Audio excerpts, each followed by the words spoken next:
Hey Uncle Scar, a fanfiction by Crescent Blue, read by Lionkingview. Chapter 5. Privacy Please. It happened on every morning to every animal. It was simply expelling the malcontents that their bodies cleansed and filtered while they slept. Or, as Scar called it, the morning leak. But this morning he was having trouble with this simple task. The trouble by the name of Simba. The cub had decided to sleep curled up with him overnight instead of staying with his parents in the royal den. The slightest motion would awaken the tyke, and then the endless hyperness would be sparked into life. No, not this early in the morning, and especially not when he had to do his business. As carefully as he could, he inched himself to his feet, for once praying that Simba would stay asleep. He was feeling pretty confident that he escaped the cub's hyperactive grasp. He made his way to an area not too far outside of Pride Rock, while admiring the blissful silence and emptiness. It wouldn't do to relieve himself inside of his cave. Who likes sitting in their own waste besides warthogs? He would only scent mark the outside walls of his cave to ward off any other animals stupid enough to try and claim it when he was away. At least that type of stench served a purpose. Scar inwardly felt rejoice. He had made it. The Dark Prince felt ridiculously that such stealth was needed for these things. He never wanted to have cubs. Too much clinginess and responsibility. Better to keep his own affairs in order. However, if he was to become king, he'd need heirs to continue his wonderfully epic legacy. Oh well, he'd figure that out later. He began the feline ritual of scraping the ground in the spot that he selected, and then stooped down with his hind legs.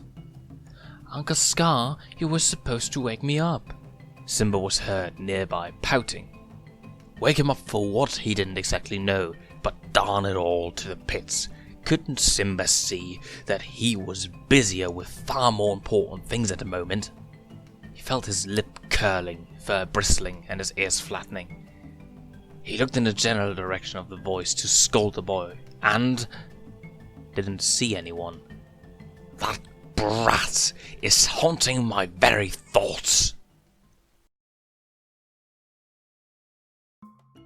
Chapter 6. An Unlikely Hero. It was up to him to save the day. The king was occupied with pressing matters like settling a dispute between the leopards and the cheetahs. Again. Apparently, whoever had the most attractive spots would hunt the plumbest warthogs. Scar sometimes dreaded the thought of ever becoming king. But he cheered himself up. When he's king, such disputes would not be tolerated, or even thought of. Mufasa wants ignorant subjects. That is no kingdom to be proud of. But vain leopards and cheetahs weren't the source of Scar's troubles for the day. No, it was far worse.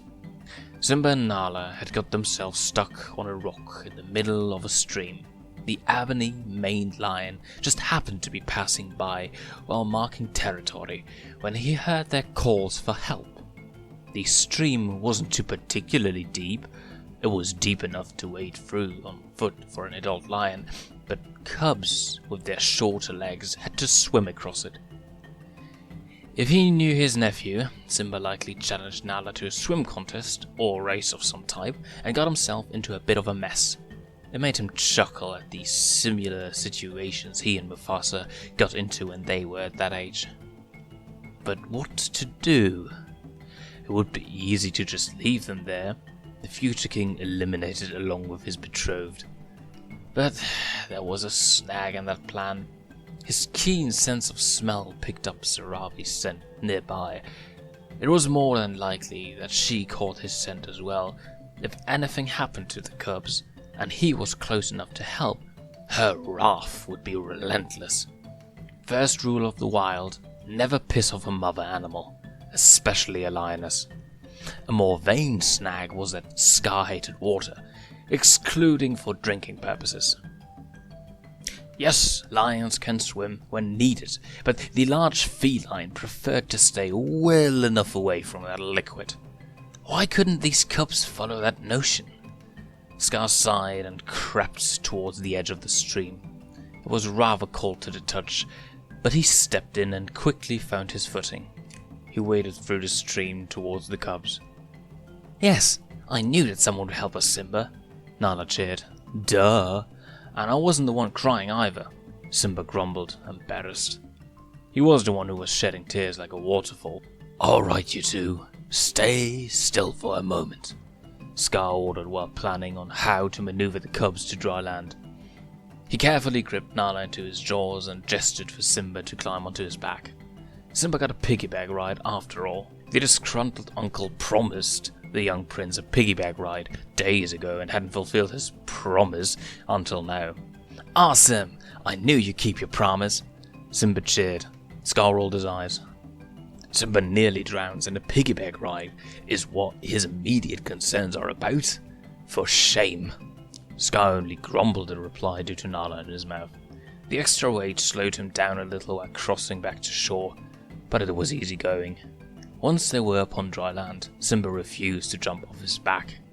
Sarabi, who had just arrived on the scene, looked at Scar with a stunned look, which quickly turned into an amused expression. Scar was glad that he was still carrying Nala in his mouth. He would have said something unclean. Chapter 7. I don't need a girlfriend. Uncle Scar, why don't you have a girlfriend? Simba was as bad as his father. Why were Mufasa and Sarabi so insistent on him starting a family? Simba was joining the bandwagon as well now too. It's simple, dear nephew. There aren't enough good candidates for such a thing, Scar replied offhandedly.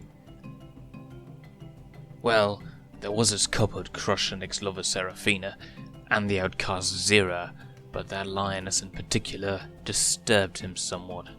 He adored adoration during the seldom few times that it was given, but he wasn't sure if what Zira portrayed was admiration. It was more like obsession. In the realm of beauty, Seraphina won with a runaway victory. In the realm of loyalty, even if it was of an unhealthy type, Zira stole the show. Seraphina and he grew apart once he renamed himself Scar. She had spouted some nonsense about not recognizing him anymore. Weak Taka was dead, and Scar rose from his ashes. Regardless, he was still physically the same lion that they all grew up with. But alas, females are finicky like that. A few years later, Seraphina met some rogue lion, got all snuggly with him, and became pregnant. Thus is the story of Nala's existence. Can't you just find a girlfriend that's good for you, Uncle Scar? Simba persisted. Honestly, where does this little stench find the time for those questions? He should be chasing his tail or something. And why, pray tell, does it worry you so much if I do or don't? Scar countered. Because you look so lonely here. You'd be happy like my dad and Mama. Simba beamed. He hated seeing his uncle look so unhappy all the time. When he was Taka, he would have felt touched. Now that he was Scar, he felt irritated. I'm perfectly happy, child. I just don't let it seep from my being like everyone else does. Scar himself felt conflicted at his own lie. His idea of happiness was him ruling the Pride Lands, not debating relationships with a cub who was clueless on the matter. Really? Simba snarked with a deadpan stare. Scar nearly laughed. The boy almost looked like him with that expression. He swore DNA had powerful ways of mocking him. Yes, really. The uncle returned and flopped over onto the side. He spent the rest of the afternoon trying to rid himself of those poignant memories brought about by a cub's innocent query. Chapter 8. I don't need that boyfriend. Seraphina and Sarabi were currently discussing the topic of males. It was a certain male that they were pondering over. I really liked his mane. It was so beautifully dark and sleek. Seraphina wistfully conceded to her best friend. It matched his eyes and fur tone perfectly, but looks aren't everything. Though, I'm still just so shocked at how much he's deteriorated since he renamed himself. I really don't think that it's even possible for another lioness to love him. She must not care too much for herself if she ever got taken in by him. Well, Seraphina, I know that you and Scar were together for quite a while when we were much younger. Everyone thought that you two would be the first ones who mated and had cubs. Sarabi added her thoughts into the soiree. I know that Scar has become painfully aloof, but there may yet be hope if some nice lioness could lift his spirits. At least that's what Mufasa believed. A nice lioness like Zira? Seraphina couldn't stand a lioness when they were younger, and she willingly forgot about Zira's existence. But now, Seraphina felt as if Zira and Scar were perfect for one another, power-hungry and desperate. I almost felt sorry for them. Sarabi gave off a hum as she digested Seraphina's words. Mufasa loves his brother and hates to see him in this pathetic snit. However, well, Sarabi broke off her observation. What's wrong, Sarabi? Seraphina pried, slightly concerned. I feel somewhat guilty for saying this, but I feel that Mufasa gives problematic animals too many chances. Once bitten, twice shy is what my father taught me in regards to those who aren't untrustworthy, Sarabi supplied. When you say it like that, I don't feel so bad for leaving Scar now.